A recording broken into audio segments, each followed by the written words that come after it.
The income statement is the principal device, or the device that's used to measure the profitability of a firm over time. And the first thing to note with regard to the income statement is that it covers a definite period of time.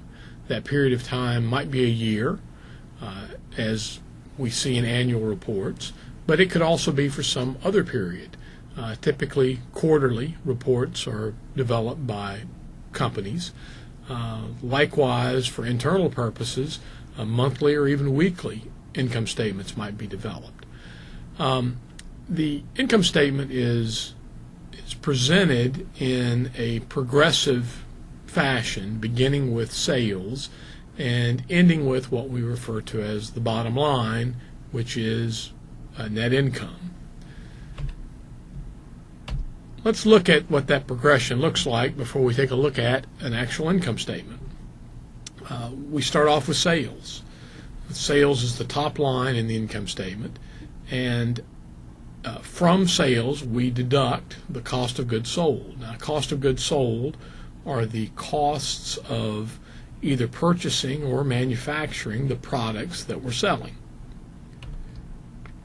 That difference is referred to as the gross profit. Once we have the gross profit, there are other expenses that we deduct that are selling or administrative expenses. So, for example, the marketing costs that aren't directly related. These are expenses that aren't directly related to the individual sale, but they help to generate those sales. And likewise, we're deducting expenses that are for general office overhead, for the salaries of the people in the accounting department, for example. So the gross profit, which is directly related to the sales that have occurred and the cost directly related to them, that gross profit minus these other expenses equals the earnings before interest and taxes, or EBIT. Sometimes that's also referred to as operating income. Obviously, if we have earnings before interest and taxes, we are going to eventually arrive at earnings after interest and taxes. And those two items are also deducted in a progressive fashion, which is to say, the next thing we do is we calculate or take the interest amount and subtract that from earnings before interest and taxes, and we get earnings before taxes. It's no longer before interest and taxes, it's simply earnings before taxes. Finally, we deduct from that earnings before taxes the tax number, and we get then the earnings after tax, or the net income.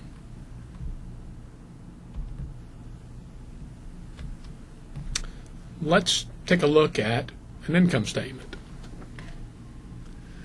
Here we have the income statement for Kramer Corp.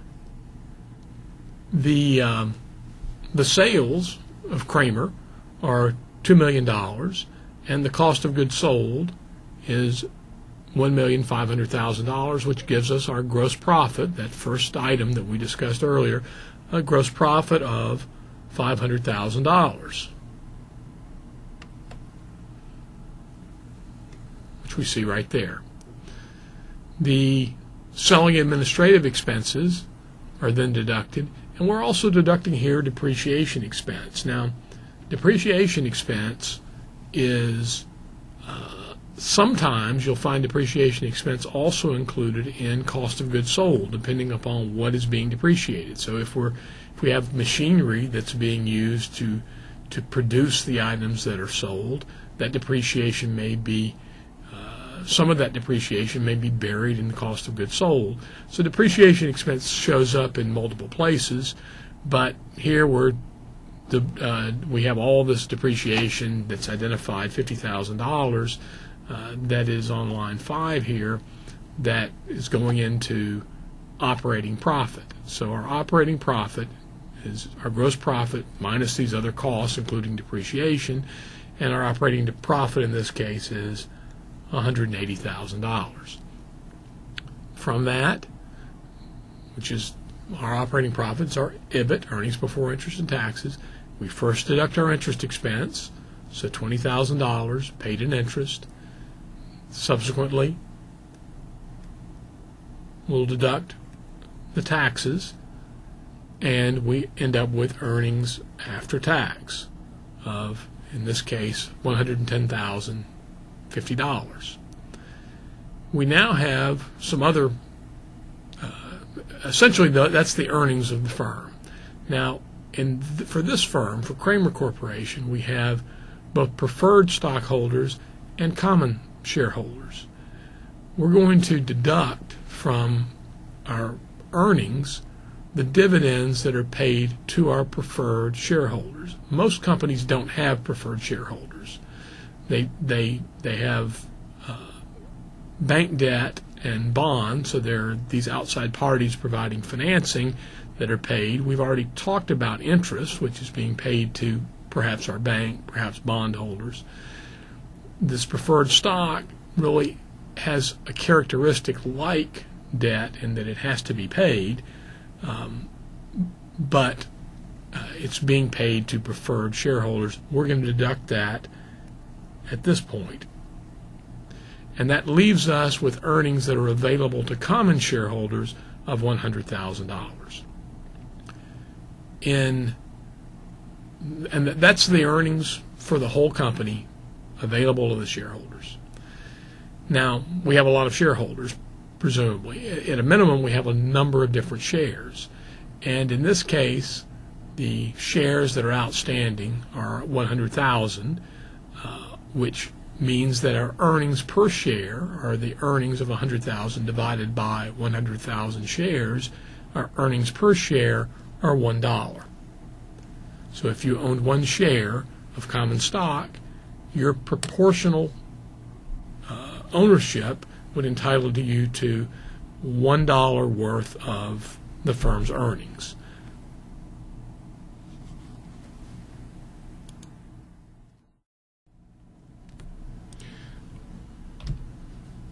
Before proceeding any further, let's take a moment to review who the providers of capital for this particular company are. We have, in this company, three primary sources of capital: bondholders, preferred stockholders, and common stockholders. And each of these are entitled to some share of the cash flows from this company. We've seen where these payments are made in the income statement. The bondholders, the payments to the bondholders, are identified as interest expense. Now, there may be some other payments, but the return to the bondholders comes in the form of interest. The returns, and that was $20,000. The returns to the preferred stockholders is in the form of preferred dividends, which were $10,500, and that left $100,000 that was available as a return of capital to the common stockholders. We've also discussed earnings per share, which we can interpret as which essentially is earnings interpreted in the framework of the number of shares that are outstanding. And these earnings per share might be paid out as dividends, or they might be reinvested, retained and reinvested in the company. And the company can undertake new projects with this reinvested earnings or retained earnings. This brings us to another statement that frequently will accompany the income statement, which is a statement of retained earnings that shows how these earnings are disposed of. So let's look in this case at the statement of retained earnings. We had retained earnings at the beginning of the year of $250,000. From the income statement, we saw that $100,000 was available to common shareholders. For this company, 50% of those earnings are being distributed as dividends. So although the firm earned $100,000, they're paying a cash dividend of only $50,000. That leaves $50,000 that's reinvested. So our retained earnings at the end of the year is $300,000, which is the 250 original plus 100 earned minus 50 paid out as dividends leaves us with $300,000 of retained earnings.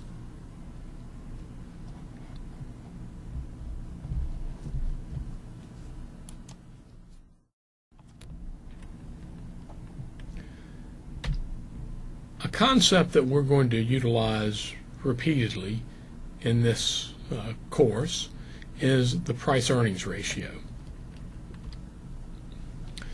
The price-earnings ratio, quite simply, is the price per share of stock divided by the earnings per share of stock.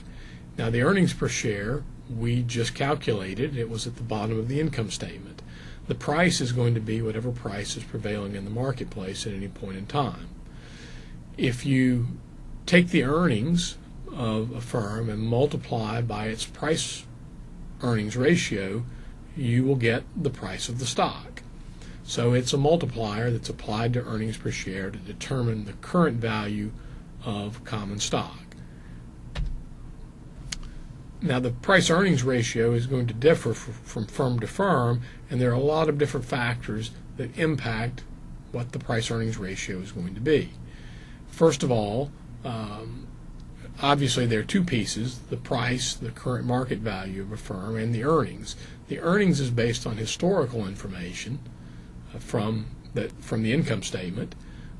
Price is based on people's forward-looking expectation as to what the quality of the firm will be, how much cash will be generated by the firm, what the cash flows will be going forward.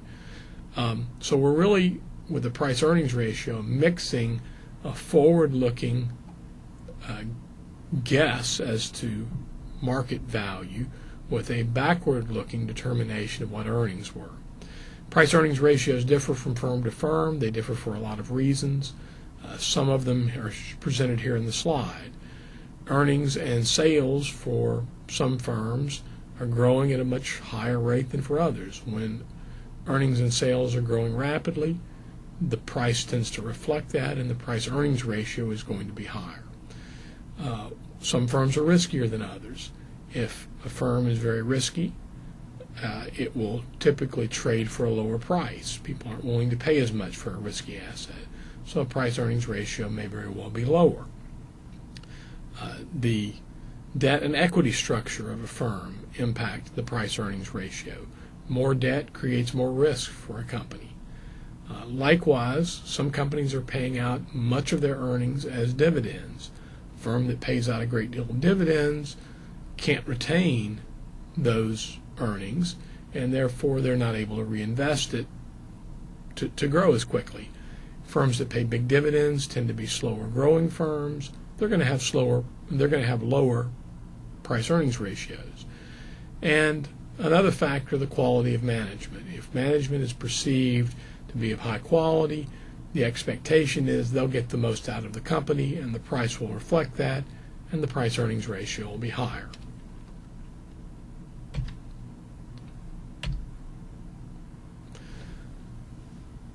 The one attractive attribute of price-earnings ratios is that it allows us to compare firms on the basis of $1 of earnings per share. So if I see a price-earnings ratio of 12, what that suggests is that for every dollar the firm earns, the value of the stock is worth $12. Now, in the example we used, our firm earned exactly $1, but that need not be the case. We could have a firm that earned $2 per share, and if the firm earned $2 per share, the price of the stock, if the price-earnings ratio were 15, would be $30 rather than $15. But although the price is 30, the earnings per share is 2, that gives us a price-earnings ratio of 15. So per dollar of earnings, we can see the amount of value that the market places on a particular stock.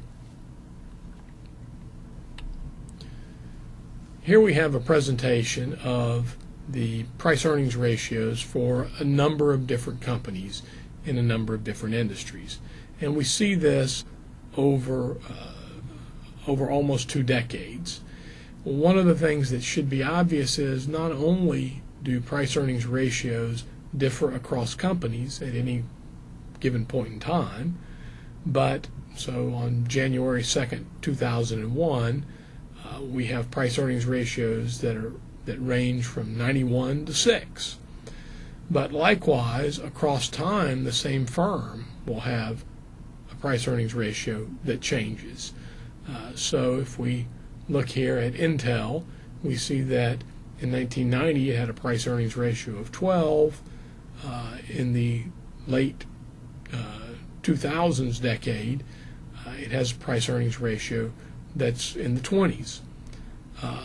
That changes because growth opportunities change for firms. In general, we just see changes over time in the PEs of firms, PE, price earnings ratios. At the bottom of this slide, we see the Standard & Poor's 500 stock index. We see even that 500 stock index has changed dramatically over this 2-decade period in terms of the price earnings for $1 of earnings for the market as a whole, which is what is represented by the Standard & Poor's index, or very close, something very close to the market, in that there are 500 stocks, 500 of the largest stocks in this index.